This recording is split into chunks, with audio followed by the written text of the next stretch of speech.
आज आज छत्रपती संभाजीनगर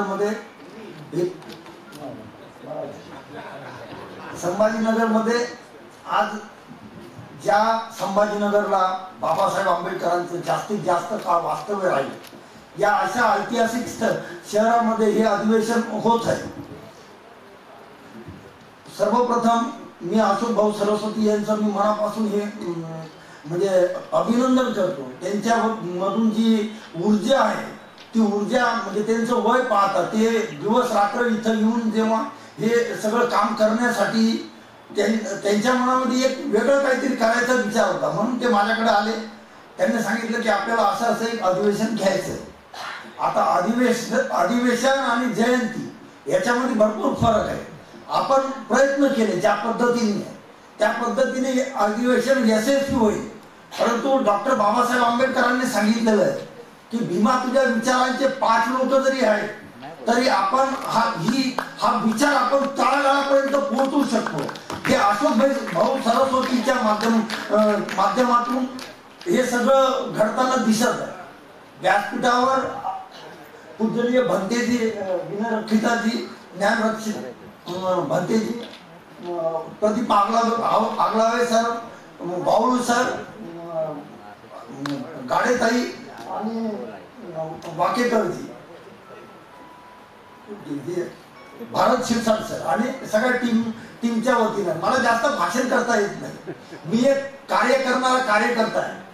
माझ्यासारख्या एका ध्येयवाड्या कार्यकर्त्यांनी या औरंगाबाद शहरातील डोंगरावर डोंगर कट करून बाबासाहेबांच्या लेखणीने डोंगर कट करून तिथं आपण नागपूरच्या दीक्षाभूमी एवढं म्हणजे त्याचं पावित्र्य नाहीये, पण बाबासाहेबांची ज्याची इच्छा होती मिलिंद महाविद्यालयात की एक मोठा स्तूप असलं पाहिजे, ते बाबासाहेबांचं स्वप्न होतं नागपूर नंतर।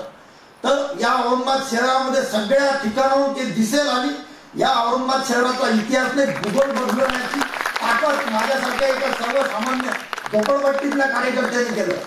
म्हणजे मी विचार नाही केला की मला बंगला बनला पाहिजे, मी हा विचार केला की एक सम्राट अशोकाने तयार केलेली चळवळ 84,000 बुद्ध विहारांची चळवळ, त्याच्यामध्ये एक बुद्ध विहार मी माझ्या वतीनं बनवून हा बुद्ध धर्म आणि तिथून बुद्ध धर्माचा प्रसार झाला पाहिजे एवढी माझी मनापासून इच्छा आहे। ते चळवळीचं केंद्र आहे, म्हणून एक आपलं स्वतःचं घर बनवण्यापेक्षा आपण या शहरामध्ये ऊर्जाभूमी जी 500 वर्ष जिवंत राहील असं काम मी करत आहे, लक्षात ठेवा।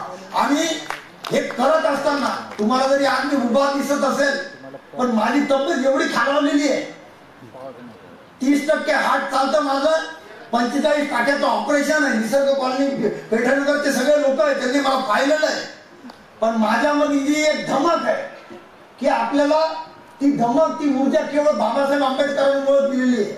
आणि त्या धमकीच्या आधारावर आपण इथं येणाऱ्या काळामध्ये म्हणजे आज जरी संत एकनाथ रणमंदिरला आपण हे अधिवेशन घेतलं, पण येणाऱ्या काळामध्ये या चळवळीचे सगळे काही चळवळ ऊर्जाभूमीतून झाल्याशिवाय राहणार नाही एवढा शब्द देतो। आणि काही चुकलं असेल माफ करा। हा कार्यक्रम बुद्धविहाराचा मी एक असा सहसा कार्यकर्ता आहे।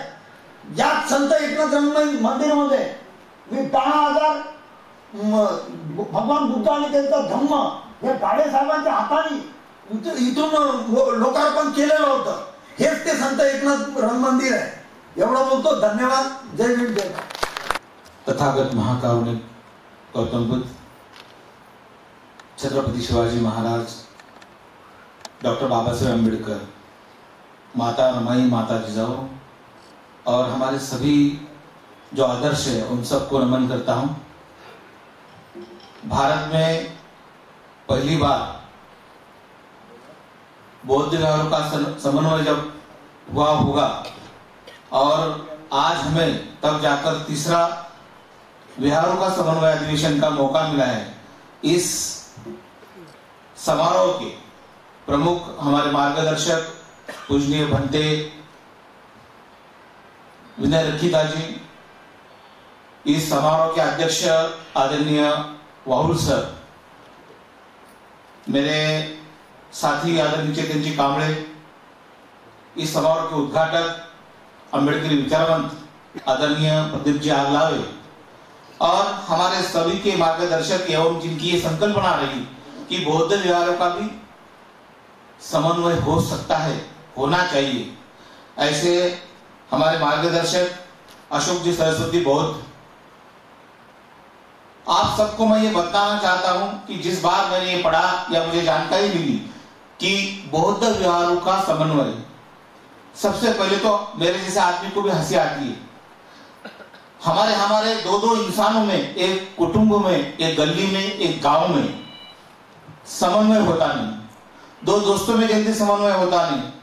और आजकल तो हमारे बौद्ध विहार राजकारण के अड्डे बन चुके हैं, वाद विवाद स्पर्धा के अड्डे बन चुके हैं। और खास करके मेरे जैसे नौजवान बौद्ध विहार में जाते नहीं, सिर्फ बड़े बुजुर्ग जाते हैं। तो बुजुर्गों का समन्वय करना चाहते हो या सिर्फ बुद्धों का? बहुत सारी समस्या है, बहुत सारे सवाल है। मगर जब मैंने जाकर अशोक जी सरस्वती बौद्ध इनको सुना तो सबसे पहले तो मेरे मन में पहले ही डाउट हुआ, क्या सामने वाला इंसान जिसका नाम अशोक सरस्वती है, सरस्वती नाम सुन के ही मैं डर गया। जब उनके नाम में सरस्वती आया मुझे लगा ये तो हमारा ज्ञान छीनना चाहते, ये तो हमें ज्ञान देना नहीं चाहते। मगर जब जाके इतिहास में पढ़ा, उनसे बात की तो उनके माँ का नाम सरस्वती जी है, तब मुझे सरस्वती नाम से भी रिस्पेक्ट पैदा हो गई। वरना पूरी जिंदगी हम सरस्वती के खिलाफ काम करते रहे। मगर सरस्वती जी ने, जो उनकी माँ है वो हमारी भी माँ है, ऐसा लाल पैदा किया है कि उनके दिमाग में ऐसा आता है कि सारे बौद्ध विहारों का समन्वय हो। और समन्वय किस बात का, किस लिए और क्यों करना चाहिए? आज जिस अवस्था में बौद्ध समाज या बौद्ध धर्म के लोग पूरे देश में, खास करके हमारे भारत देश में जिस प्रकार से समस्या से जूझ रहे, अभी हाल ही में हमारा सबसे, दुनिया का सबसे जो पवित्र स्थल हम जिसे मानते हैं बौद्ध गया, आज वो हमारे कब्जे में नहीं और हजारों सालों से नहीं, मतलब हमारा होके भी हमारा नहीं। जो मनुस्मृति के खिलाफ काम करने वाले हमारे लोग जानबूझ के मनुस्मृति के दावे में हमारा बौद्ध विहार चले गया। इसलिए बौद्ध विहार का समन्वय जरूरी है। और बौद्ध विहार का समन्वय करना मतलब जैसे अभी अशोक जी सरस्वती ने कहा कि दीवारों का समन्वय नहीं होगा, ये बिल्डिंग और ये बिल्डिंग का, या आपका बौद्ध विहार ऊंचा है या मेरा बौद्ध विहार अच्छा है, ज्यादा सुंदर है, ये विचारों का समन्वय है। बौद्ध विहार, उसमें के जो विचार चलेंगे, जो सांस्कृतिक कार्यक्रम चलेंगे, उसका समन्वय। कितनी बिल्डिंग छोटी, कितना छोटा और कितना बड़ा, ये बौद्ध विहारों का समन्वय में भाग नहीं आता। विचारों का समन्वय, कार्य का समन्वय। हम देखते हैं कि किसी वाकेगर सर के शादी में जाए तो शादी का समय होता 11:30, लगती 5 बजे, लोग गालियां देते। किसी के अंत्यविधि में जाए तो इसका 2 मिनट श्रद्धांजलि, इसका 2 मिनट, इसका 2 मिनट, लोग रो रहे। उसके घर के 2 दिन से उन्होंने कम से कम खाना नहीं खाया या सवेरे से रो रहे, और हमारा चल रहा है वहां पर प्रवचन। ये सारी समस्याएं हमारे समाज में। दूसरे धर्म के लोग बौद्ध अनुयायी या बौद्ध धर्म के लोगों को नाम रखते हैं कि ऐसा कैसा आपका चरित्र, किस प्रकार से आप जीवन व्यतीत करते हो, तो बौद्ध विहार में कैसे करते होंगे। इसीलिए ये सभी समस्याएं, बहुत सारी समस्याएं आपके मन में अलग होगी, हुंडा प्रति आज हमारे इसमें थोड़ी कम होगी शायद, मगर ये भी समस्या हमारे समाज में, हमारे समाज में आज से सबसे बड़ी अगर समस्या कोई होगी तो पढ़े लिखे लोग भी अपनी लड़कियों की शादी नहीं कर रहे, या बहुत सारी लड़कियां ऐसी उनकी उम्र 40 के ऊपर हो गई। ये ऐसे सारे समस्याओं का हल बौद्ध विहार में आके चर्चा करनी चाहिए। और बाबा साहब अम्बेडकर जी ने कहा था कि बौद्ध विहार, इसमें चर्चा किस बात की होगी, चळवळीचं केंद्र झालं पाहिजे, मूवमेंट चलना चाहिए, विचारों का आदान प्रदान होना चाहिए। और इसकी शुरुआत अशोक जी सरस्वती ने की है। इसलिए इस देश के जो भी बौद्ध धर्म में विश्वास रखते वो सब लोग उनके ऋणी रहेंगे, क्योंकि आज आप देख रहे होंगे इस सभागृह की क्षमता लगभग 750 है। भारत के लगभग 12 से 13 राज्य से लोग यहाँ आ चुके हैं। इसका मतलब समन्वय का काम शुरू हो गया है। समन्वय एक दिन में होगा नहीं, ये एक प्रकार की क्रांति है। अच्छे विचारों को एक साथ लाना ये बहुत बड़ा काम होता है। दो गधे एक साथ बैठ सकते हैं, मगर दो होशियार लोग कभी बैठते नहीं, क्योंकि उनमें स्पर्धा होती है कि तू ज्यादा होशियार या मैं ज्यादा होशियार। ये समन्वय साधना सबसे बड़ी मुश्किल और कठोर कार्य है। मुझे आशा नहीं बल्कि पूरी उम्मीद है कि आप लोग जिस प्रकार का साथ आप सहयोग दे रहे हैं, और आज और कल 2 दिन में जो भी सत्र होंगे, जो सत्र होने जा रहे हैं, वो इस देश के, इस विषय के सब तज्ञ लोग हैं, और इस चर्चा में जो भी बात होने वाली है वो आपको और मेरे को हमारे जीवन में, हमारे बौद्ध विहार में, हमारे संसार में और हमारे धम्म में कुछ हमारी कमियां और खामियां सुझाएंगे, वो सुझाएंगे और हमें उस पर अमल करना है। अगर इस अधिवेशन का सफलतापूर्वक कुछ सफल होगा तो यहाँ पे कितनी गर्दी और कितनी भीड़ ये मायने नहीं रखता।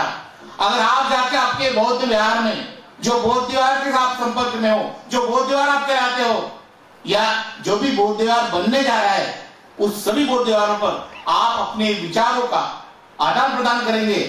और माननीय डॉक्टर बाबा साहब अम्बेडकर जी जिन्होंने मुझे कहा था कि ये चळवळ का केंद्र होना चाहिए, मूवमेंट चलनी चाहिए, अगर इस तरह से आप काम करने का हौसला लेकर जाएंगे तो मुझे लगता है ये बौद्ध विहार का समन्वय अधिवेशन जो चल रहा है ये सफल हो जाएगा।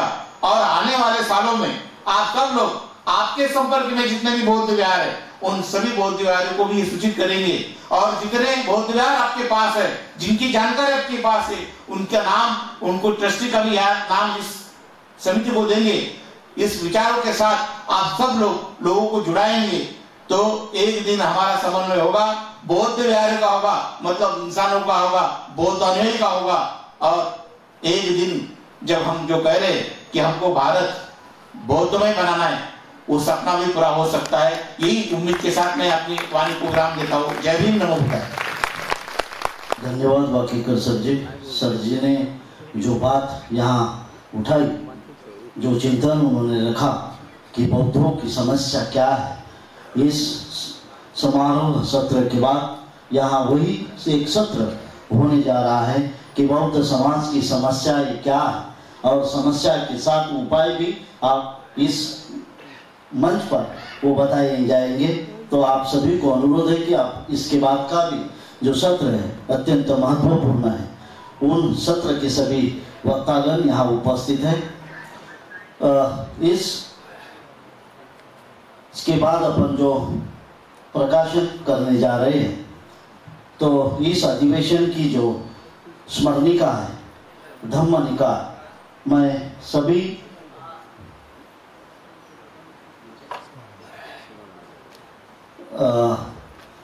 मंच पर उपस्थित सर्व मान्यवर, मैं इनको अनुरोध करता हूं कि वो इस अधिवेशन की स्मरणिका धम्मनिकाय का प्रकाशन करें। पूज्य भदंत विनय रक्षिता महास्तवी doctor Pratibha Glawe sir, comrade Dhanaji Gurav sir, प्राचार्य doctor M A Bahul sir, Bhadant Gyan रक्षित आणि और सभी बंदेगण,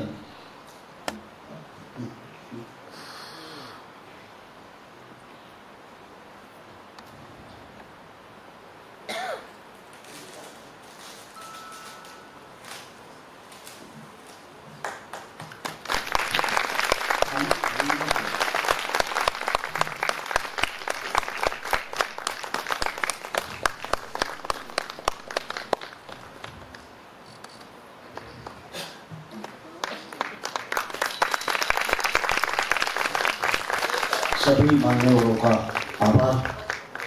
मान्यवर को विनंती है कि वहीं खड़े रहे। दूसरा जो किताब है बौद्ध विहाराची समन्वय आवश्यकता, अशोक सरस्वती बौद्ध, इन्होंने जो किताब लिखा है मराठी में, उस किताब का भी प्रकाशन यहाँ सभी मान्यवर करेंगे।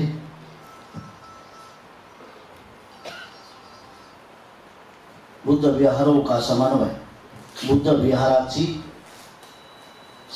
विहार समन्वयाची आवश्यकता, ये जो किताब है अशोक सरस्वती बौद्ध इन्होंने लिखा है, उसका भी प्रकाशन यहाँ हो रहा है।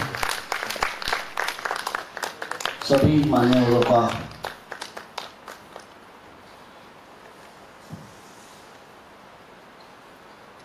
धन्यवाद। इसके बाद जो तीसरा किताब है कि बुद्ध वंदना और जो शब्दार्थ, ये बुद्ध विहार समन्वय समिति के ओर से गुजराती में ये जो प्रकाशन होने जा रहा है, गुजराती पुस्तक है।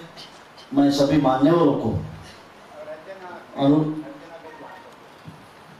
रंजनाबेन वानकर मैडम जी, आप जहाँ भी हो वो तुरंत मंच पर आ जाए। वो गुजरात से आई हुई है और ये जो किताब है ये गुजराती भाषा में प्रकाशित होने जा रहा है।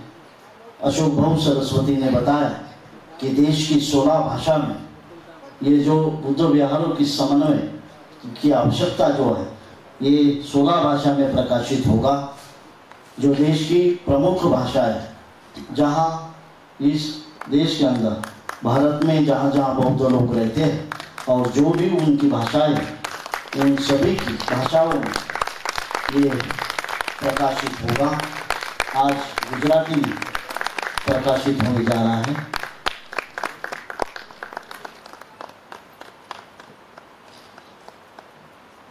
सभी मान्यवरों का धन्यवाद। इसके बाद जो डॉक्टर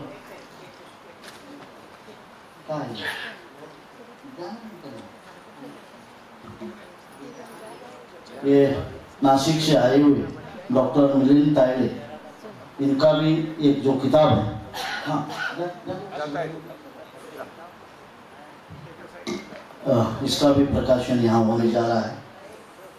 बुद्ध आणि त्यांच्या धम्मग्रंथाच्या प्रस्तावनेची फ्रेम, त्यांनी हे पुस्तक, उन्होंने किताब मराठी में लिखा हुआ है।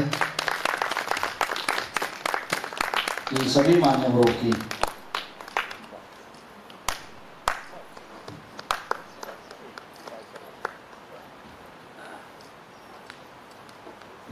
डॉक्टर मिलिंद तायडे,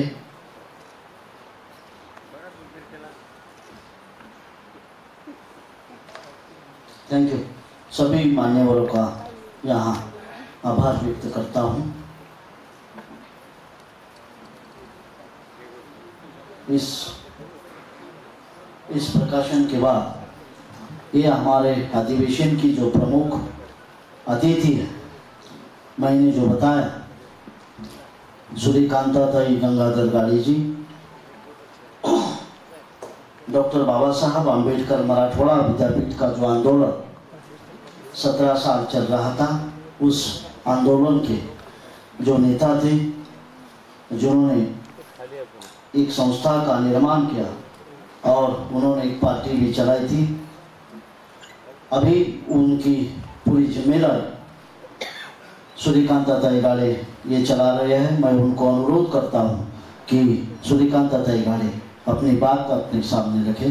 सूर्यकांताताई गाड़े।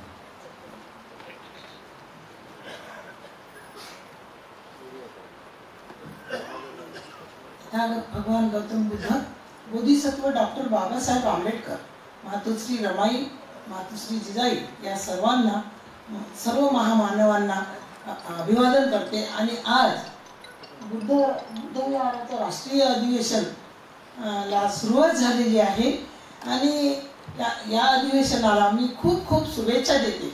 आणि या अधिवेशनासाठी सन्माननीय व्यासपीठावर असलेले आदरणीय भंतेजी, सरस्वतीजी आणि इतर मान्यवर आणि माझ्या भीमायनमध्ये आलेले प्रदीप आगलावेजी आणि आपण सर्वांना मानाचा जय भीम करते। आज अधिवेशनाची सुरुवात झालेली आहे, खूप खूप शुभेच्छा।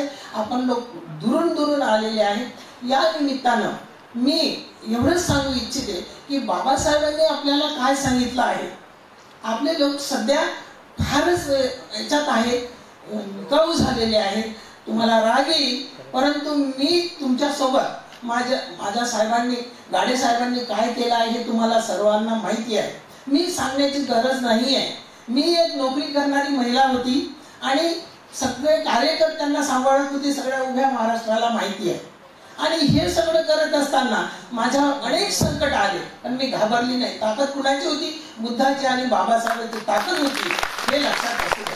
आणि मी आताही माझ्या माझ्या प्राण असेपर्यंत मी तुमच्या सोबत राहील. केव्हाही मला बोलवा, मी तुमच्या सोबत राहील माझ्या शरीरात प्राण असेपर्यंत. परंतु एक तुम्हाला या दिवशी मी सांगते, कारण बाबासाहेब आपल्याला नेहमीच सांगतात की शिक्षण हे महत्वाचं आहे. जे लोक शिकले त्यांनी अनादी म्हणजे समाज आहे त्या समाजाच्या पाठीशी उभं राहायला पाहिजे या विचाराची मी आहे. कारण ते अनाडी आहे, त्यांना समजत नाही आहे काही कार्यक्रम कसे घ्यावेत, कसं करावं हे पण त्यांना कळत नाही. आज परिस्थिती फार वाईट आहे. सरकार काय आहे याची जाणीवही तुम्हाला आहे. संविधान बदलायची भाषा बोलली जात आहे. दुसरी गोष्ट, विहाराचं अनुरूपीकरण करण्यात येत आहे. यासाठी तुम्ही सर्वांनी एक व्हायचं आहे. बाबासाहेब म्हणायचे, ज्या दिवशी माझा समाज एक होईल त्या दिवशी माझं कार्य पूर्ण होईल. तेव्हा मला आपणाला हात जोडून सूचना करायची आहे, विनंती करायची आहे की संविधानासाठी अँड आपल्या बौद्ध विहारासाठी सर्वांनी एक व्हावं. आम्ही काय वाटेल ते होऊ द्या, पण आम्ही तुमच्या सोबत आहोत. तुम्हाला कशाची काय गरज वाटली तर माझ्याच्यानं जेवढं होईल, साहेब तर आता नाही आहे, परंतु मी जे काही थोडंफार तुमच्यासाठी करू शकेल, समाजासाठी करू शकेल, एवढं मी तुम्हाला इथं आश्वासन देते. आणि एवढंच सांगते, समाजासाठी जर आपण झटलो नाही, काही केलं नाही किंवा काही त्यांना सांगितलं नाही तर आपण चुकीचं आहे असं मला वाटते. म्हणून गाडे साहेब नेहमी म्हणायचे की नाही, माझा समाज आहे. इतर ऑफर आल्या साहेब माझ्या घरी, मी सगळ्यांना ओळखून आहे आणि कितीतरी ऑफर आल्या, पण साहेबांनी समाजासोबत राहणे कबूल केलं. मंत्री किती दिवस ठेवणार आहात म्हणे तुम्ही मला, मी माझ्या समाजाचा मंत्री आहे असं ते नेहमी म्हणायचे आणि काम करत राहायचे. अनेक आंदोलन असतील, अनेक निदर्शने, घेराव काय जे असेल त्यासाठी त्यांना अनेक केसेसमध्ये जावं लागलं. अनेक केसेस त्यांच्यावर झाल्या, जवळजवळ 25च्या वर केसेस मी एकटीने सोडवल्या. आणि नंतर त्यांना महाराष्ट्र सरकारने जपानला बोलवलं बाबासाहेबांच्या स्टॅच्यू बसवण्यासाठी. तेव्हा आम्हाला निमंत्रित केलं, आम्ही दोघेही तिथे होतो. आताही मला बोलवलं होतं, परंतु मला नाही जाता आलं. ठीक आहे, पण काही जरी झालं असेल तर मी तुमच्या सोबत आहे आणि तुमच्या सोबत राहील. पुढे प्राण असेपर्यंत तुमच्या सोबत राहील. तुम्ही संविधानासाठी आणि बौद्ध विहारासाठी गाडे साहेबांनी काय केलं, पूज्य भंतेजी चंद्रमोदीजी इथे आहेत, काय केलं त्यांनी ते त्यांच्याच तोंडून तुम्ही ऐका. मी तर घरात बाई होते, मला माहित नाही, परंतु बुद्ध विहार सोडवण्यासाठी गाडे साहेबांनी काय केलं याची प्रतिक्रिया तुम्हाला आपले चंद्रमोदीजी सांगते. तेव्हा हे सगळे आपले जे औरंगाबादचे बुद्ध विहार आहेत ते वाचले नाही तर सरकार त्याच्यावर बुलडोजर फिरवणार होतं.